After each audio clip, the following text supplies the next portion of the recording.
అండి, welcome to శ్రీస్ embroidering blouses అండి. ఈ శారీలో వచ్చిన బ్లౌజ్కే డిజైన్ చేసామండి.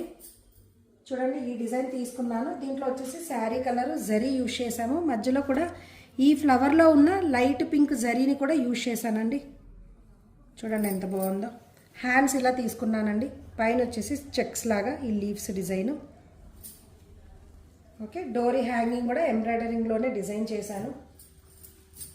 ఈ శారీకి ఇది వచ్చిందండి బ్లౌజ్. ఇది కూడా శారీలో వచ్చిన క్లాత్కే డిజైన్ చేశాము. చూడండి, ఇలా వెరైటీగా తీసుకున్నాము. లీవ్స్ డిజైన్ ఇది కూడా. హ్యాండ్స్ ఇలా కట్ వర్క్ వస్తుందండి, అన్ఈవెన్ కట్ వర్క్. అయితే పైన ప్లేన్ ఉంచకుండా బ్లౌజ్కి వచ్చిన బార్డర్ని ఇలా డిజైన్ చేశానండి.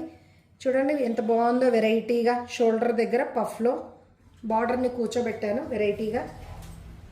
ఇలా back design. Okay, next sari. ఇది కూడా శారీలో వచ్చిన క్లాత్ పైన ఎంబ్రాయిడరింగ్ చేసామండి. ఇది బ్యాక్ హైనెక్లో తీసుకున్నాను. ఇలా హ్యాండ్స్ వచ్చేసి దీనికి కూడా కింద బార్డర్ ఇచ్చేసి పైన ఇలా డిజైన్ ఇచ్చామండి. ఈ కట్ వర్క్ కూడా దీని కట్ వర్క్ స్టిచ్చింగ్ చేశాక దీని మీద కూర్చోబెట్టామండి. చూడండి ఎంత బాగుందో ఫినిషింగ్. ఫ్రంట్ ఇలా వన్ సైడ్ నెక్. ఇలా చాలా వెరైటీస్ డిజైన్ చేస్తామండి. షాప్కి విజిట్ చేయండి. Thank you.